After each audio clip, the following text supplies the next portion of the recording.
Bienvenue dans Vivre en France pour parler aujourd'hui, une fois n'est pas coutume, de l'Europe. Nous allons passer nos frontières car vous allez le voir, les autres pays européens ont également de très belles traditions et de très belles histoires à nous raconter.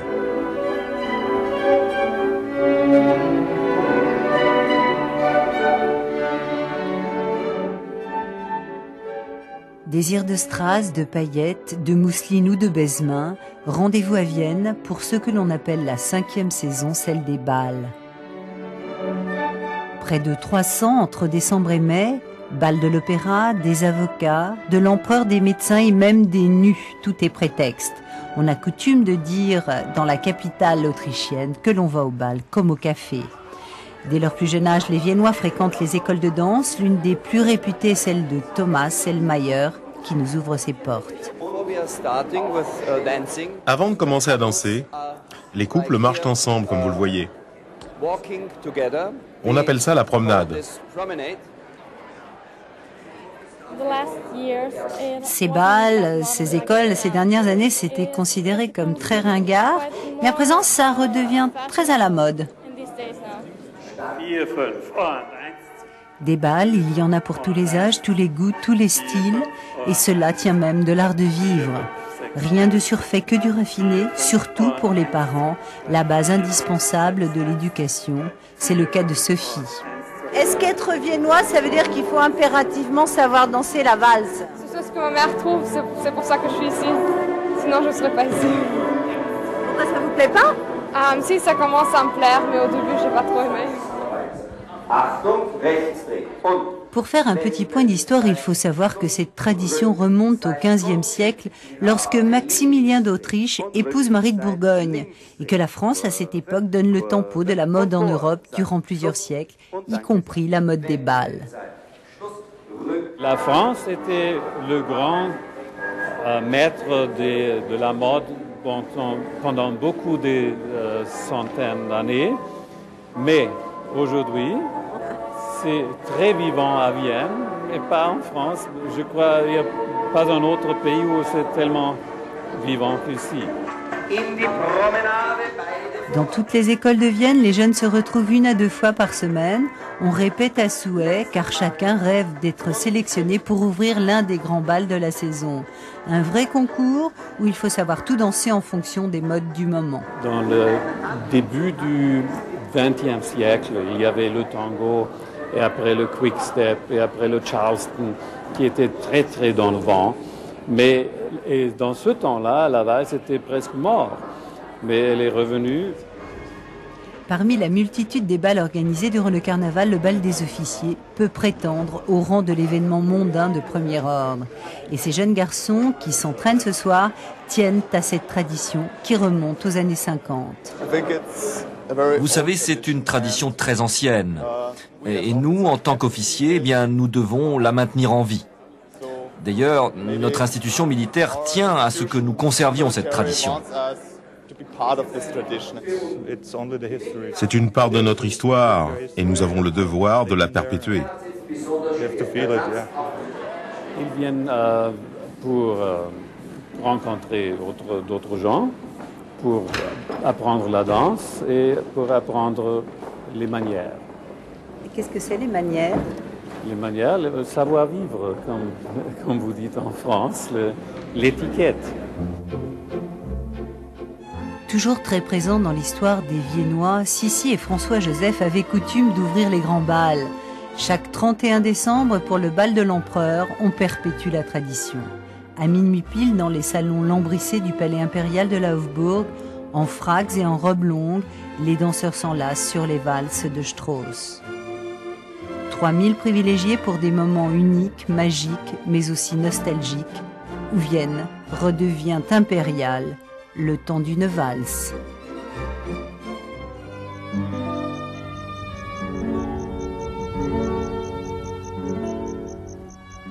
Brûle encore, bien qu'ayant tout brûlé, brûle encore, même trop. Sous un soleil de plomb en cette région désertique, Cervantes imagine Don Quichotte. Bien que je n'ai rien à voir avec le Quichotte, Il m'arrive parfois, en me levant le matin, de le chercher pour lui dire bonjour. Une fois, un touriste m'a demandé « À quelle heure arrive Don Quichotte ?» J'ai répondu « Il est en voyage, il est en vacances. »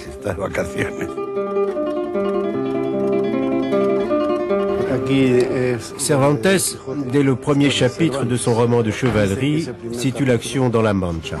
Et c'est précisément dans cette taverne que Don Quichotte est officiellement fait chevalier par l'aubergiste. Depuis, le temps est passé, mais l'auberge est restée la même. Au milieu d'immenses étendues, çà et là, quelques villages disséminés. Dans l'un d'entre eux, Cervantes rencontre une très belle femme qui répond au joli nom de Dulcinée. Moi, je suis fier d'être né à El Toboso, le village de Dulcinée, le village où les filles sont belles. Mais je suis célibataire car à El Toboso, les filles sont belles, mais la plupart de nos Dulcinées sont partis à la ville. Alors nous, les hommes d'El Toboso, nous sommes célibataires. À El Toboso, voici la demeure de Dulcinée, maison typique du début du XVIIe siècle. Elle attire régulièrement des visiteurs, mais en dehors de l'attrait du musée, petits et grands dans les dédales cherchent sans doute l'ombre furtive ou le fantôme de Dulcinée. Grande dame de l'époque, elle devient sous la plume de Cervantes une simple servante. C'est une fille fantastique, cette Dulcinée. Don Quichotte l'aimait, l'adorait. Mais la belle Dulcinée, elle ne l'aimait pas. Car Don Quichotte était complètement fou. Il avait la tête à l'envers. Vous voyez ce que je veux dire? Autre héros du Don Quichotte, les moulins à vent qui suscitent une querelle de clochers. Les villages de Consuegra, Campo de Criptana et Mota del Cuervo, qui détiennent ces moulins, veulent tous être le village de Don Quichotte. Cervantes évoque un endroit dans la Mancha dont il a perdu le nom. Et il poursuit son roman. Alors, c'est facile, nous pouvons tous nous approprier ce lieu et ce village. Les moulins à vent datent du début du XVIe siècle. Désormais, ils sont immobiles. Peu à peu, la vigne a remplacé le blé. Certains sont devenus musées, hommage aux paysans et aux meuniers d'antan.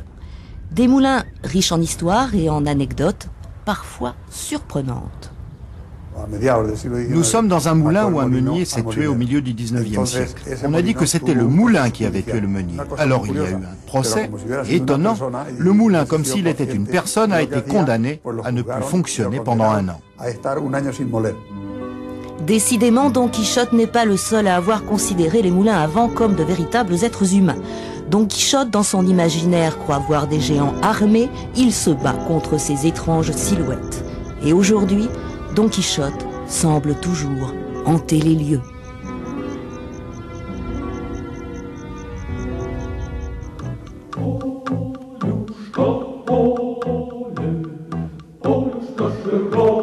Matryona est née à Sergueï Passad en 1890.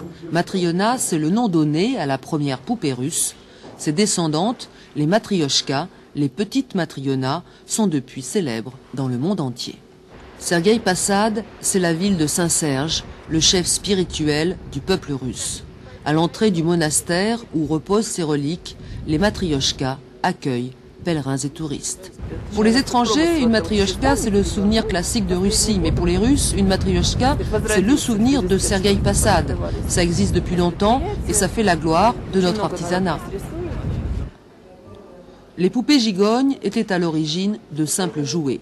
En les manipulant, les enfants apprenaient les nombres, les formes, les couleurs, les volumes. Les Matryoshka, par la suite, incarnèrent le symbole même de la fécondité et de la famille. Leur succès fut immédiat. Les Matryoshka sont devenus très vite le symbole de la Russie. Après leur apparition, elles ont été présentées dans plusieurs expositions, notamment à Leipzig, Liège et Paris. On a tout de suite reçu des commandes et les premières venaient d'ailleurs de France. Ce bois qui donne naissance à une Matryoshka, ce bois travaillé avec minutie et précision et du tilleul.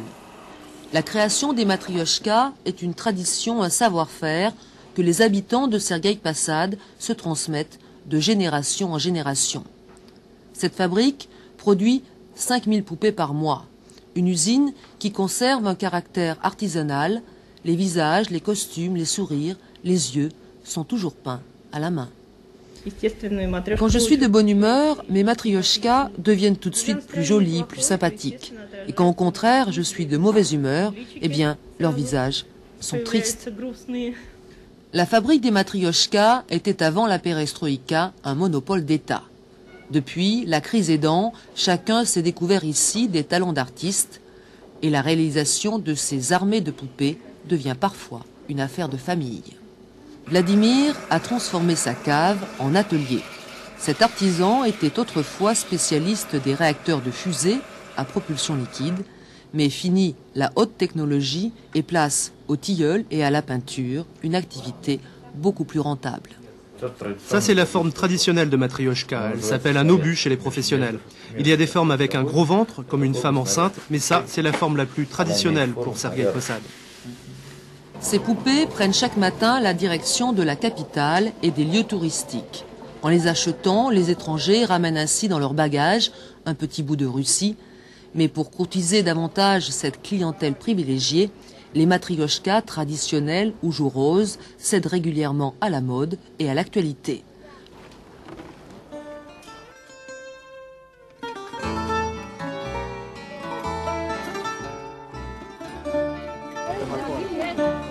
Le Porto revient de loin, porté à bout de bras par la volonté et l'endurance des hommes.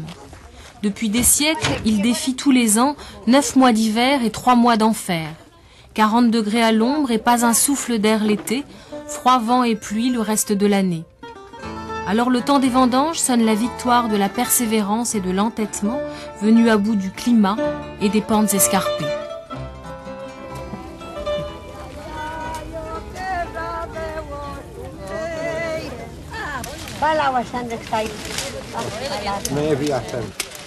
On chante, on parle, c'est fatigant, mais en même temps, on joue un peu. Si la vigne peine, l'homme, lui, peine plus encore. Ici, la machine n'a pas sa place. Pas de larges travées balisées, mais un sol de schiste pentu, jusqu'à 70% par endroit.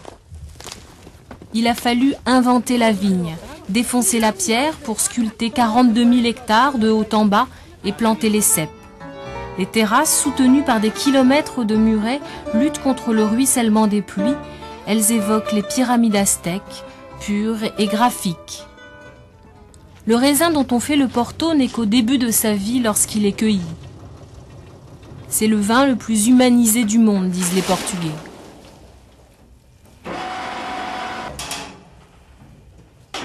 Égrappé, le raisin est désormais foulé mécaniquement.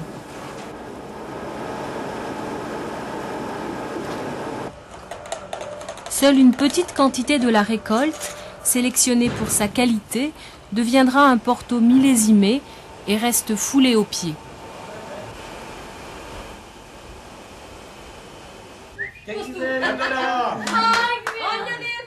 Ça sert à extraire le maximum de couleurs et d'arômes. C'est-à-dire que le foulage, le pied de l'homme est beaucoup plus mou, beaucoup plus suave qu'une presse mécanique. Il y a une influence sur la qualité du Porto, parce qu'on arrive à faire un contact du vin avec la pellicule, la peau du raisin, plus importante que dans une cuve. Lorsque les raisins ont été pressés, le jus et la peau entament leur fermentation. Contrairement à d'autres vins, celle du Porto est artificiellement stoppée avec de l'eau-de-vie après 3 jours. Cela permet aux arômes de se libérer sans laisser l'alcool déséquilibrer le vin. Il peut alors se reposer tout l'hiver avant de gagner les fûts de chêne et attendre 5, 10 ou 20 ans la maturité. On n'ajoute pas du tout de sucre dans le vin de Porto, ça serait un crime presque. Nos vignes ont beaucoup de soleil, donc les raisins ont beaucoup de sucre résiduel, naturel. Donc le Porto est doux à cause du sucre naturel des raisins. C'est dans ces caves en clair-obscur, silencieuses et odorantes, que le Porto se forme et se transforme au gré des assemblages. Comme du piano, on joue avec le Porto par petites touches. Une mélodie née d'une quinzaine de crus différents, de récoltes diverses, pour allier saveur et fraîcheur, fruité et caractère.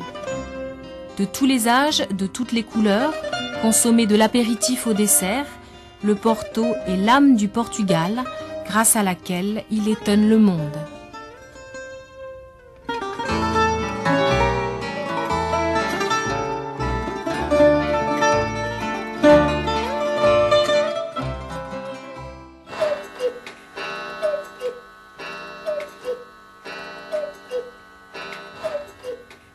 Le coucou a besoin du calme de la forêt noire pour donner le plus beau son aux centaines de milliers d'amateurs de cette horloge séculaire. C'est son pays. Et il est fabriqué ici avec le plus grand soin par des artisans qui se transmettent le secret de leur savoir-faire. Celui-ci, dont les aiguilles bougent, c'est le plus grand du monde. Il est grand comme une maison.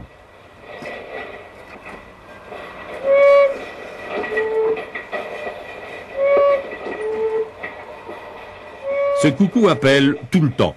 Et il s'est si bien intégré au paysage à l'entrée de la vallée, avec son impressionnant système d'horlogerie, qu'on ne pourrait pas imaginer Triberg sans lui. Il y a d'ailleurs à Triberg des milliers de coucous qui donnent de la voix à vous en couper la vôtre. Vous ne dites pas assez, car ils sont tous différents, s'expriment à leur manière, singulière chaque fois. Ils sont variés à l'infini et très précieux. Voici le plus ancien. Mais ils sont tous écoutés avec recueillement. 3000 habitants de la région du Triberg, artisans et commerciaux, vivent du coucou, conçu, pour la plupart, dans cet atelier, chez Hergache. C'est que pour faire un coucou, il faut être menuisier et sculpteur aussi. On en fabrique 200 par an dans cet atelier, du plus petit 20 cm au plus grand 2,5 mètres. Nous sommes des fabricants de coucous depuis 5 générations. Et je transmettrai mon atelier à mon fils, qui fera lui aussi des coucous, afin que tout ça reste dans la famille. Mais il y a des coucous musicaux très prisés aux États-Unis, en Corée, au Japon et en Australie. Là-bas, en les admirant, on songe à la forêt noire, si lumineuse. Mais les Allemands continuent d'apprécier leurs coucous. Hergache ce soir en apportant à un paysan de Schönwald. Ah, voilà. Voilà l'horloge que tu m'as commandée. Regarde-la. Le coucou fabriqué en 1 semaine et demie sera accroché dans cette vieille ferme de forêt noire qui n'avait jamais vu de coucou au mur. La montre à quartz a fait beaucoup de mal au coucou. Quand elle a surgi, elle était beaucoup moins chère et le système à quartz a gravement lésé le commerce du coucou. Sans eux, la forêt noire ne voudrait plus de cette belle lumière. Sans le chant des coucous, elle s'éteindrait.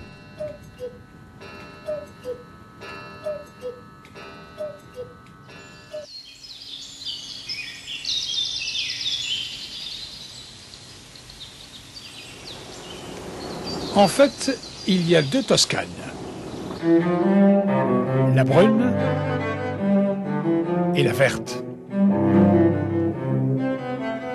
Celle des crêtes et celle des collines. Celle du blé et celle de la vigne. La Toscane sobre et rude, la Toscane riche et flamboyante. Pour nous, celle d'Emilio et celle de Lorenza. Et pour les départager, c'est l'automne qui convient le mieux.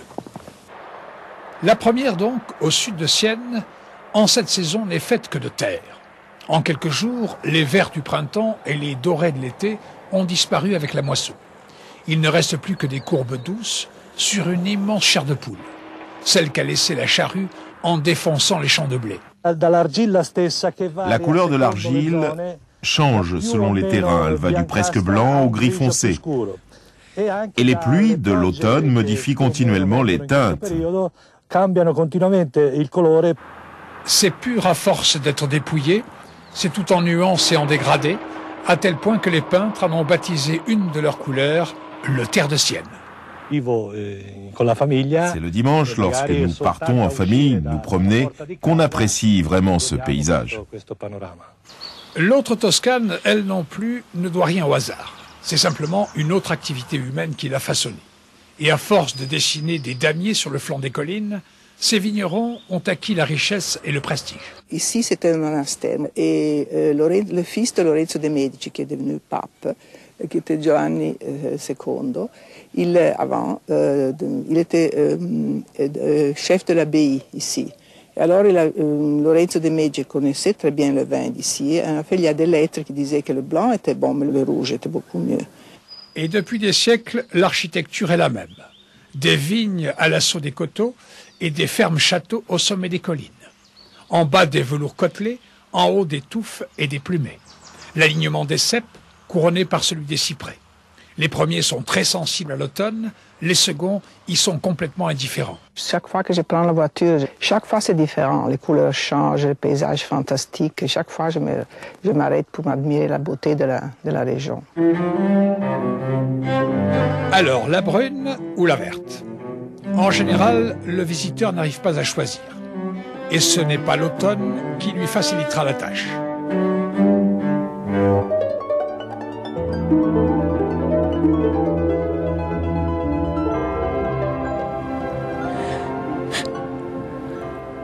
Il faisait un froid horrible, il neigeait et le soir achevait de tomber. C'était aussi le dernier de l'année, la veille du Nouvel An.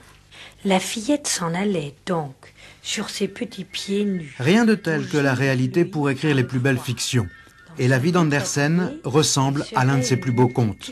Un père cordonnier, une mère lingère, une vie de famille très pauvre mais harmonieuse, au début du 19e siècle, dans l'une des plus anciennes cités danoises, Odense. Le petit Hans Christian s'évade par la rêverie, ses poupées et le théâtre du quartier. Son passage dans l'une des plus étranges boutiques de la ville ne fait maintenant plus aucun doute.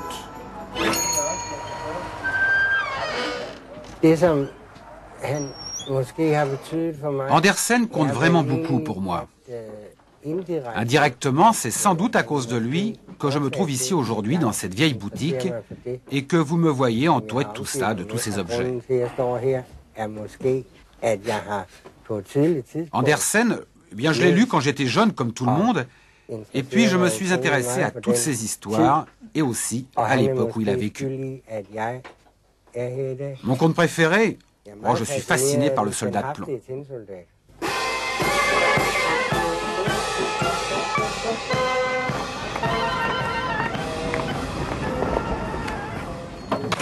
Andersen veut devenir comédien. Avec une foi inébranlable dans la Providence, il part à 14 ans au Théâtre Royal de Copenhague. Jonas Collin, un mécène, prendra le relais après des débuts difficiles. Il lui paiera ses études et lui fera obtenir une bourse royale. Le vilain petit canard, comme il aime à s'appeler, aura son bac à l'âge de 23 ans. De toutes les fenêtres rayonnaient des lumières et il flottait dans la rue un fumet délicieux d'oie rôti. Ses petites mains étaient presque mortes de froid. Ah, comme une allumette lui ferait du bien.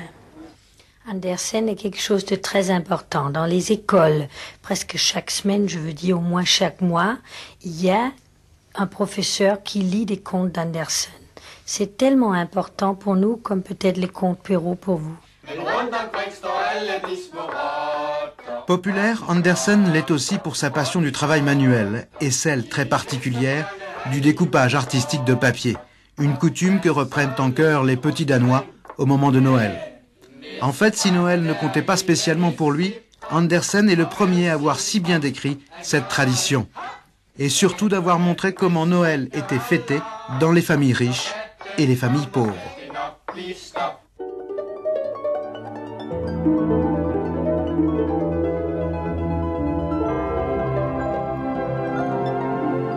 Malgré ses origines, Andersen est ambitieux, très ambitieux. Il n'a pas encore quitté la maison natale qu'il veut devenir célèbre.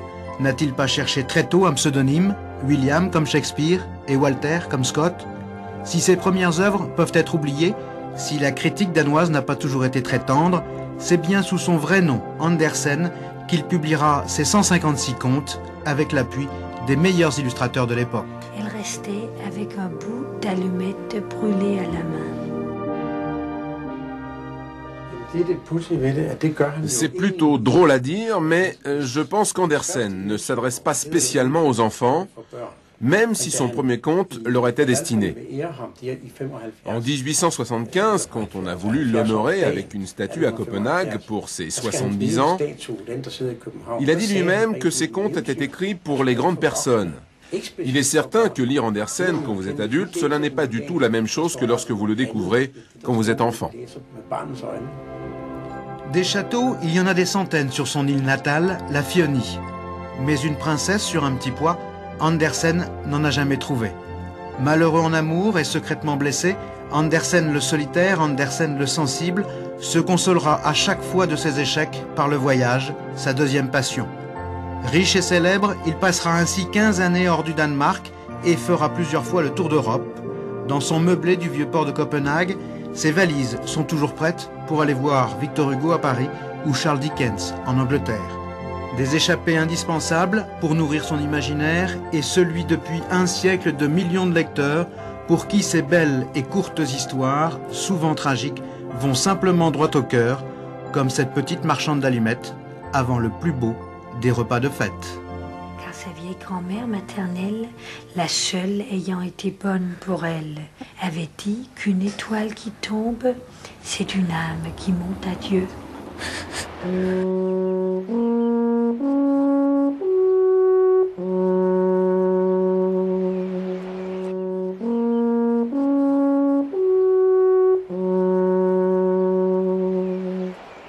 De tous les sons de la montagne, on dit que c'est le plus grave, le plus profond. Ce long barrissement modulé, c'est le corps des Alpes. Pour chaque corps, il y a un sonneur qui connaît sur le bout des doigts l'anatomie de son instrument. Hao. Vous attendez qu'il fait un écho. Hao. Hao. Hao. Donc voyez bien que disons que c'est quelque chose qui vit avec l'homme ou la femme qui l'utilise.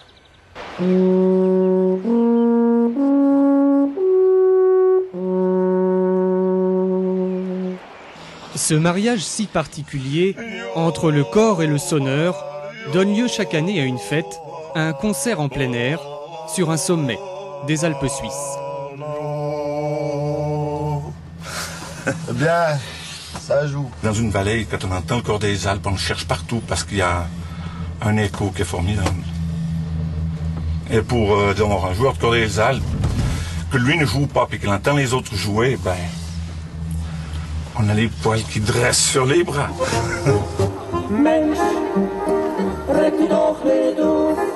Pour cette réunion de famille, tous les sonneurs endossent l'armailly, le costume traditionnel des alpages. Grâce au corps, les Suisses romans, allemands ou italiens si différents se retrouvent pour ne parler qu'une seule langue, celle de la musique.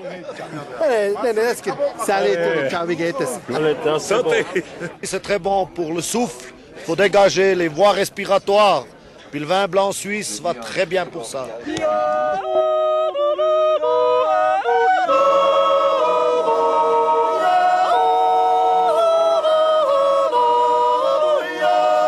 Chaque sonneur est aussi un yodeleur, un de ces chanteurs à la voix de tête suraiguë. Ici, pas de paroles, uniquement des syllabes les plus hautes possibles.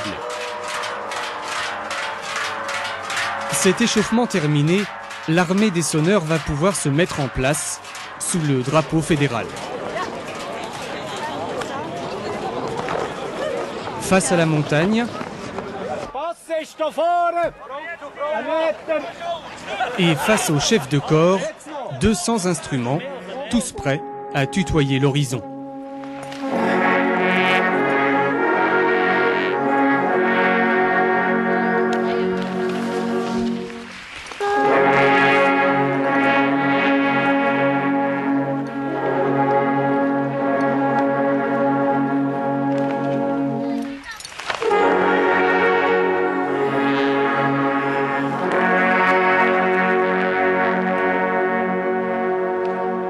quand même, quand on regarde ces montagnes et puis qu'on joue au corps, il y a quand même un truc assez fort qui veut dire qu'on est fier quand même d'être ici.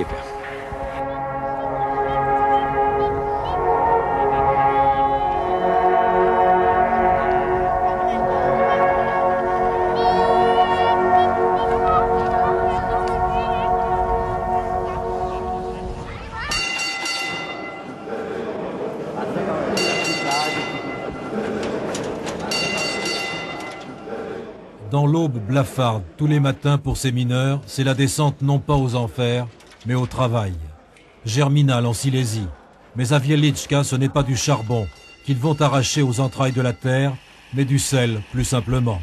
Depuis 700 ans que cette mine est exploitée, plus de 200 km de galeries, de salles, de couloirs et de puits ont été creusés sous la ville et 4 sont aujourd'hui ouverts au public.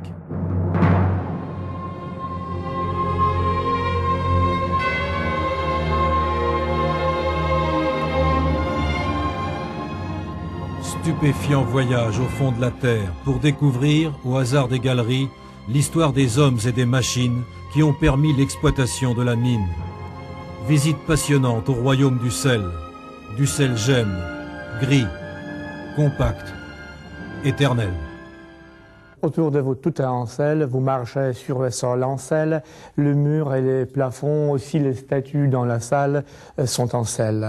Ici, le sel, c'est la matière première, donc tout est en sel. Voilà les sels naturels qu'on appelle les sels gemme. 800 000 personnes ont l'an dernier visité Wieliczka. Parmi elles, beaucoup de jeunes filles qui ont déposé un tendre baiser sur la barbe salée de ce nain dans l'espoir de trouver dans l'année leur prince charmant. L'occasion en même temps de faire un peu d'histoire car la mine fut réquisitionnée par les nazis pour de louches besognes.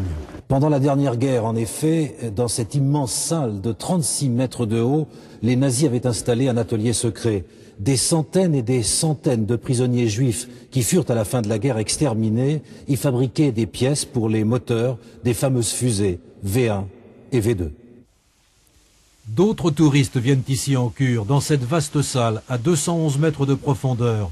Les malades descendent 6 heures par jour, respirer le bon air iodé de la mine, excellent paraît-il, pour soigner l'asthme et toutes les allergies. L'atmosphère dans la mine est très très saine, tout est salé, pas de microbes, pas de parasites, et la température est stable. L'été-hiver, 14 degrés. Descendre dans la mine, c'est même avant tout accéder à un spectacle grandiose, sublime. Partout, les grands puits abandonnés ont été transformés en lacs ou en chapelles et en lieux de culte par des mineurs viscéralement catholiques. Ici, on ne sait jamais si c'est le jour, si c'est la nuit. Et les mineurs ont gardé un salut religieux de l'époque, Szczęść Boże. Ça veut dire que Dieu te garde, te bénisse, que Dieu soit avec toi. La foi déplace les montagnes. Ici, elle a permis de creuser une admirable cathédrale souterraine dédiée à Sainte Cunégonde. À 101 mètres de profondeur, elle offre une acoustique divine.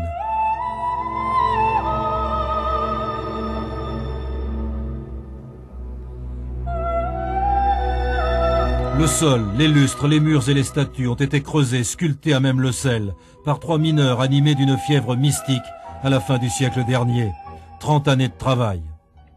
3 fois par an, des messes sont célébrées dans cette étrange cathédrale. Les mineurs, en grand uniforme, et leurs familles y assistent. Comme envoûté par le chant des fidèles, l'évêque de Katowice, qui officie, ressent à chaque fois une extrême émotion. Enfermé sous terre, on intériorise mieux la présence de Dieu. La mine aujourd'hui n'est plus rentable, on va sans doute la fermer. Mais le musée, les chapelles et la cathédrale seront toujours là, pour rappeler aux visiteurs que des milliers d'hommes ont pendant 7 siècles travaillé, peiné et prié dans ces lieux extraordinaires. Ils sont d'ailleurs inscrits sur la liste du patrimoine mondial de la culture et de la nature de l'UNESCO, et ça n'est que justice.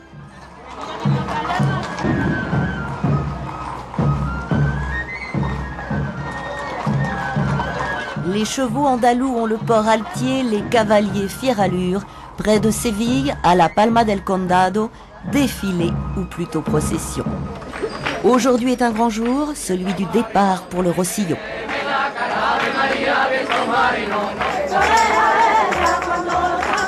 Tous les pèlerins font partie d'une confrérie, celle de leur ville ou village. Chacune part derrière son sin pecado, l'effigie de la Vierge du Rossillon. La marche va être longue, très longue, mais peu importe, les cœurs sont joyeux. Le chemin du Rossillon, avec ses paysages, c'est le plus beau du monde. On regarde et on ne s'ennuie jamais.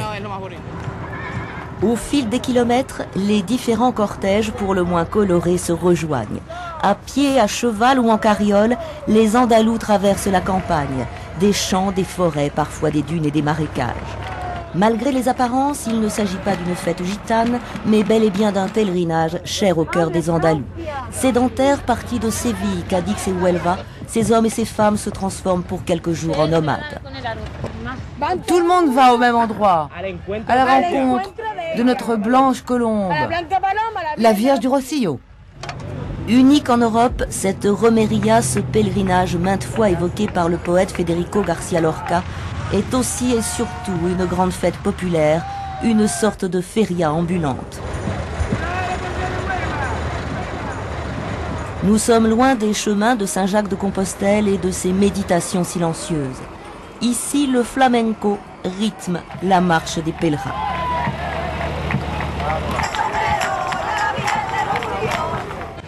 La nuit va bientôt tomber et le campement s'organiser. En famille ou entre amis, une nuit de fête. Malgré la marche du lendemain, rares sont ceux qui dormiront. C'est une nuit de détente. On oublie tout, les problèmes, les soucis. Ici, on mange, on boit un peu et surtout on chante.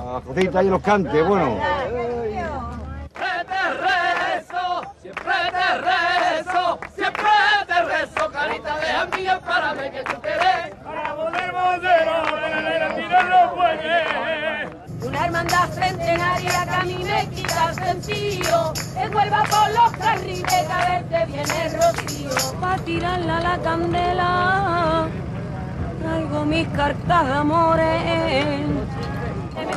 Le lendemain, après encore une longue marche, les pèlerins sont enfin arrivés au Rossillon, sanctuaire où s'est d'ailleurs rendu en 1993 le pape Jean-Paul II. Cette année, 1 million de personnes sont venues en ce lieu saint de l'Andalousie. Les 95 confréries se présentent solennellement devant l'église, une cérémonie qui dure plus de 10 heures.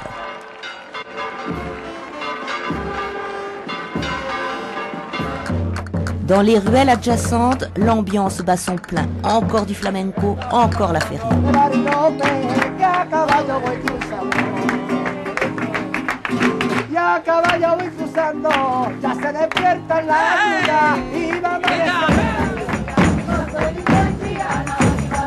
Le Rossillon est aussi un hymne à la terre andalouse et à ses traditions.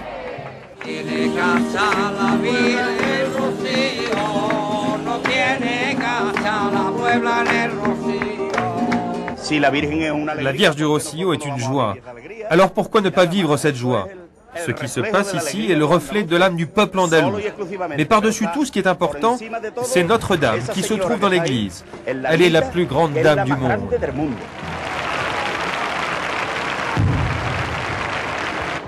Une fois par an, les pèlerins viennent saluer la Vierge du Rossillon, la Vierge des Embruns. Sous les applaudissements, parfois les vivas, véritable marée humaine, le peuple andalou exprime ainsi sa ferveur religieuse.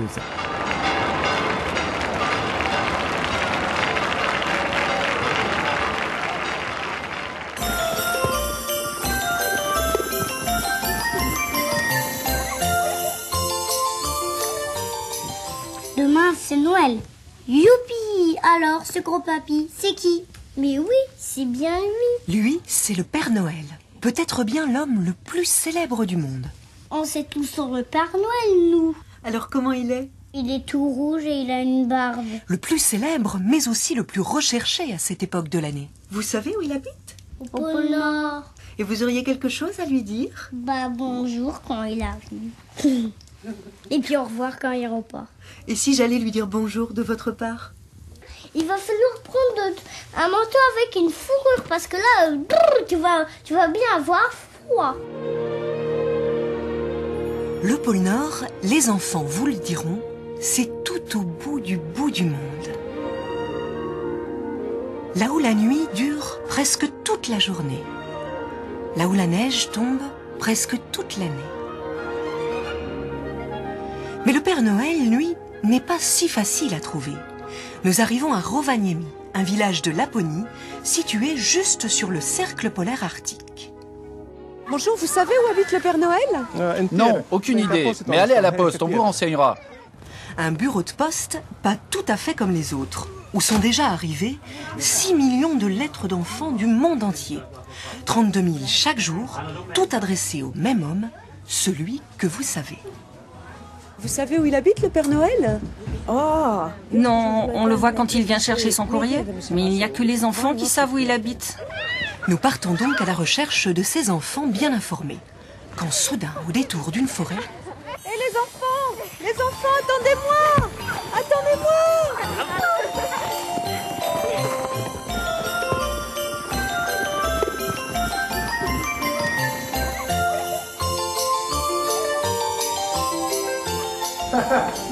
Oh, voilà les lutins. Alors, vous avez été sages, les enfants? C'est le moment ou jamais. Nous décidons d'interviewer le Père Noël sur tout ce que nous avons toujours rêvé de savoir sur lui, sans oser le demander. Père Noël, vous venez d'où? Je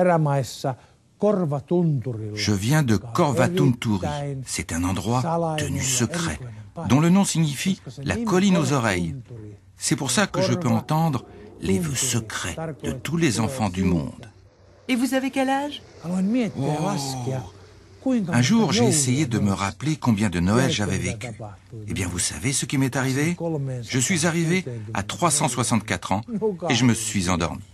Mais ce qui compte le plus pour le Père Noël, c'est d'avoir toujours su garder une âme d'enfant. Oh, Camille, quel beau papillon tu m'as dessiné. Ainsi, il peut comprendre tous leurs rêves. Oh, en voilà une longue liste. Ainsi, il sait répondre à leurs désirs, en choisissant pour chacun le cadeau tant désiré.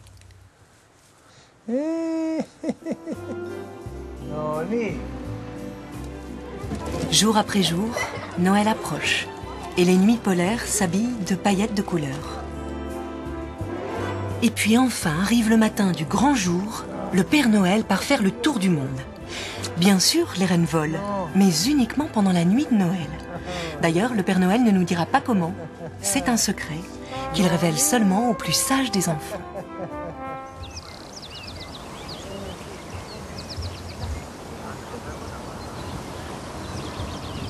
« 2 heures du matin.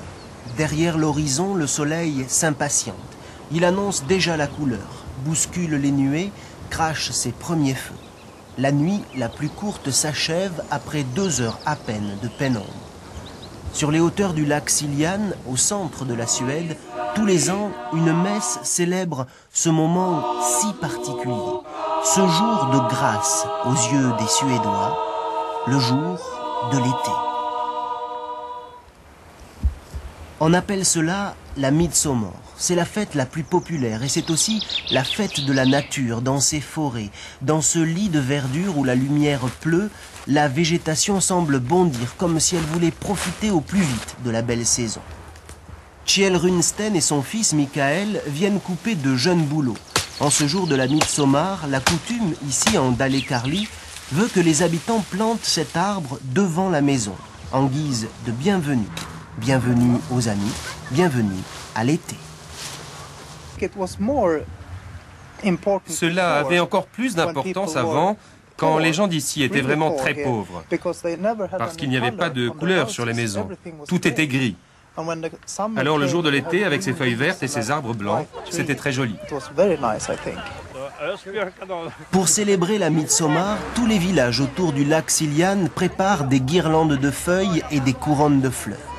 Elles serviront à habiller le mât de la Saint-Jean, qui restera ainsi sur la place du village pendant toute l'année.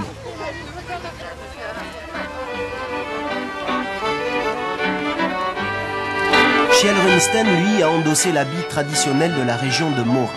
La Midsommar ne peut se concevoir sans les costumes et sans les danses que les enfants commencent à apprendre ici dès l'âge de 4 ans.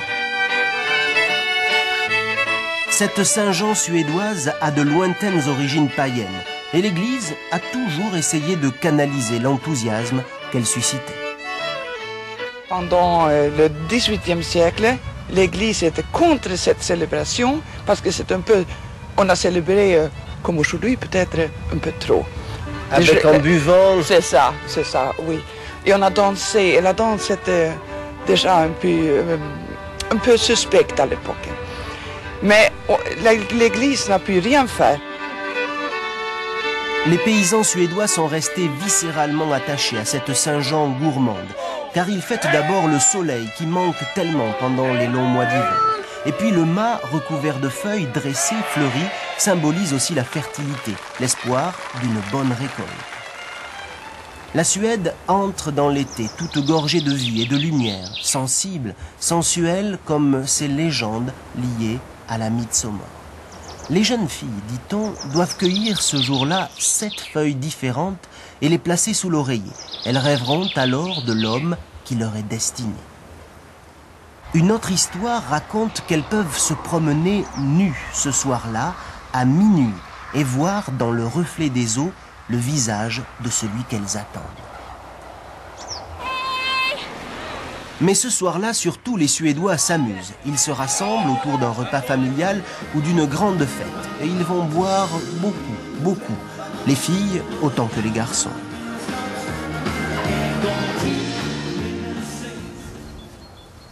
Sur la montagne, il est maintenant 3 heures. Le jour claque. Le soleil va sortir. Les eaux du lac Siljan laissent parler la poudre d'or. Dans leur lit, les jeunes filles rêvent peut-être déjà à leurs amours futurs. Ainsi commence le jour le plus long.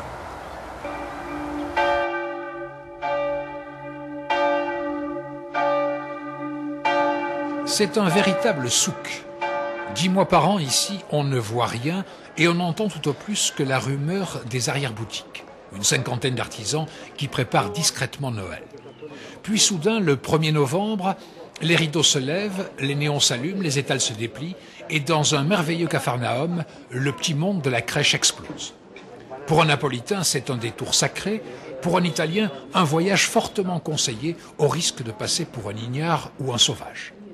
Mais ici, l'abondance, la richesse, la variété sont telles qu'il faut une certaine méthode pour s'y retrouver.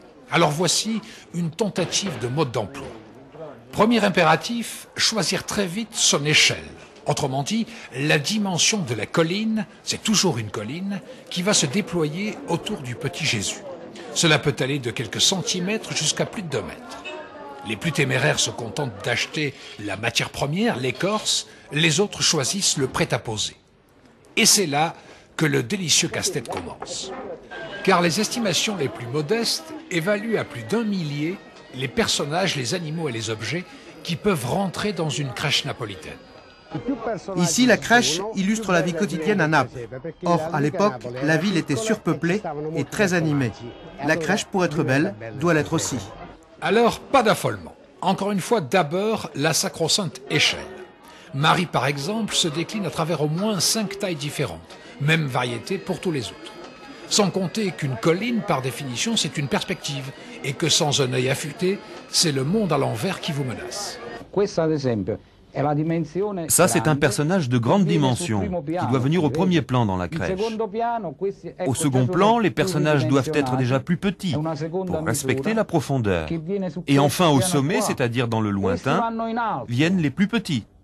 C'est une affaire de proportion. Mais ce qui fait la grande différence de la crèche napolitaine avec sa consoeur provençale, c'est le souci de recréer la vie sous toutes ses formes, de mettre en scène la société italienne à travers tous ses acteurs et dans ses moindres détails. Ici, tout est bon pour rendre hommage aux nouveau-nés, des navets aux saucissons, des huîtres aux courgettes. Le fruit du travail, quel qu'il soit, est assuré d'être un cadeau que l'enfant appréciera. Et puis, voici cette année la grande nouveauté. Des scènes de vie toujours, mais animées. Un exercice très délicat car la fragilité de ces figurines est extrême. Nos sujets sont faits en terre cuite, autrement dit en pierre. Il faut donc animer cette matière rigide et c'est pas facile. Bref, toute une vie n'est pas de trop pour constituer Noël après Noël sa crèche napolitaine. C'est un puzzle délicat qui se peaufine et s'enrichit sur un rythme d'anniversaire. Ça se transmet d'ailleurs souvent comme un héritage et ça devient alors aussi précieux qu'un album de famille car ça possède une étrange capacité de mémoire.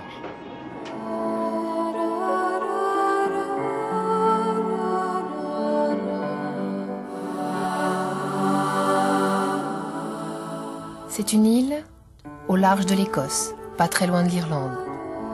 Son nom se prononce Islay, un nom de légende venu du nord. Au 8e siècle, les premiers moines chrétiens débarquèrent. Ils apportaient l'évangile, l'architecture des églises et l'art de la distillation. Le whisky était né, lui et Islay n'allaient plus jamais se quitter. Islay est vraiment bénie des dieux.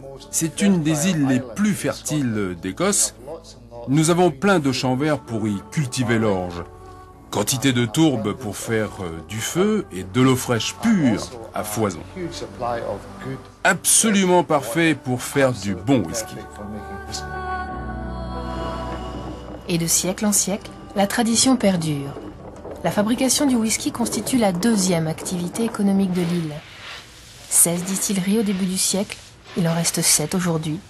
Et dans la plus ancienne, celle de Bowmore, les gestes sont presque les mêmes depuis 200 ans. Les hommes s'y succèdent, lentement. Nous sommes là depuis 30 ans et avant nous, d'autres faisaient déjà notre travail. Il n'y a pas tellement de gens à s'être succédés ici. C'est une manière de vivre. Nous prenons part à la tradition et vous savez, nous avons toujours produit du bon whisky ici.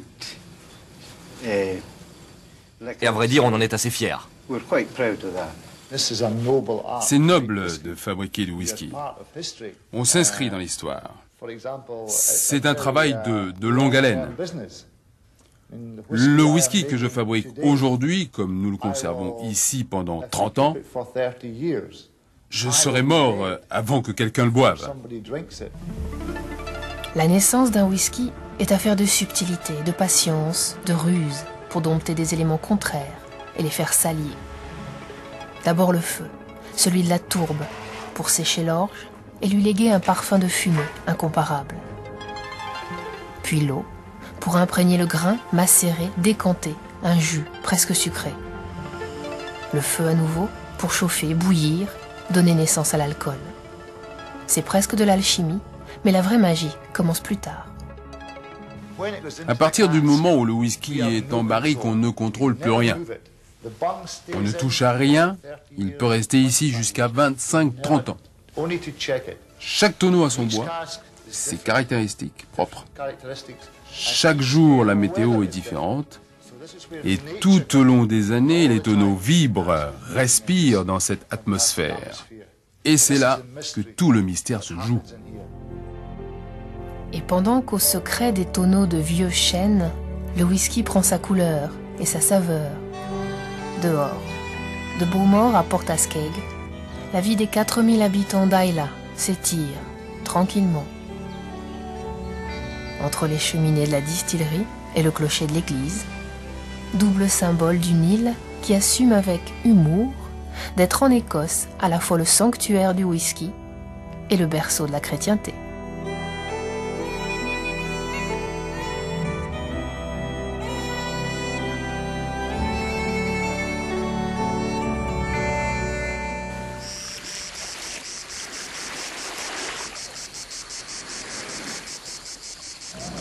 Capri, c'est une île de défi. Difficile d'y poser le pied sans tomber tout simplement amoureux. Cette bien nommée île de l'amour abrite des romances qui se dévoilent à chaque regard. Voici donc Salvatore et son taxi. Entre eux, cela fait 50 ans que ça dure. Et le joli taxi bleu a même réussi à oublier une passion de jeunesse de Salvatore avec une certaine Lancia Aurelia. C'est comme un fils, une épouse pour moi. Même plus. Car une épouse, vous pouvez en changer, mais cette voiture, non. Le ton est donné, léger, forcément léger.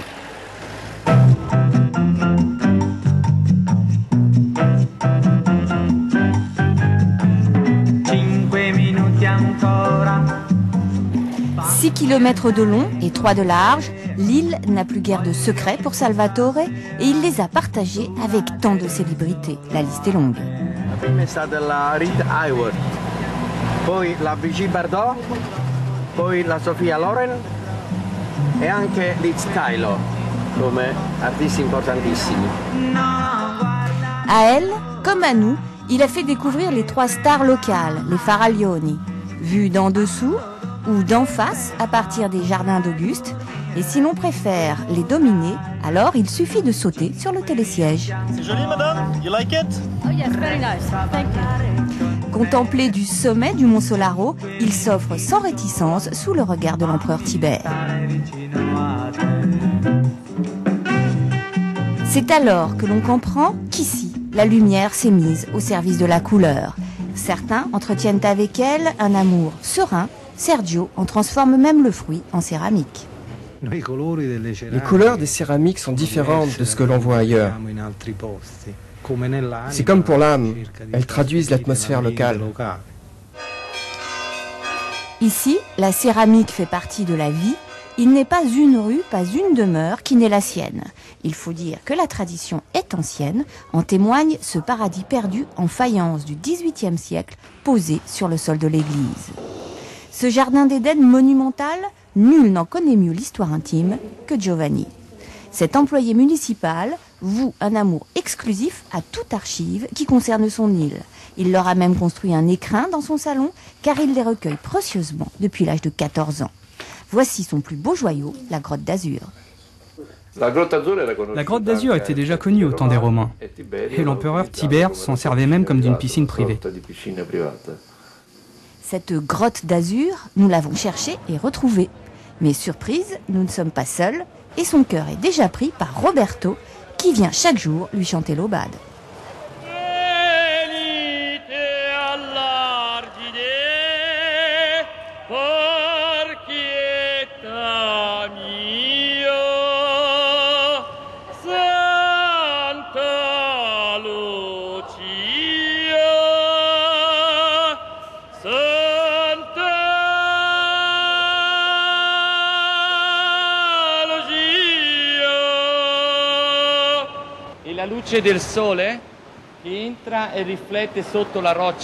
C'est la lumière du soleil qui entre et se reflète sous la roche.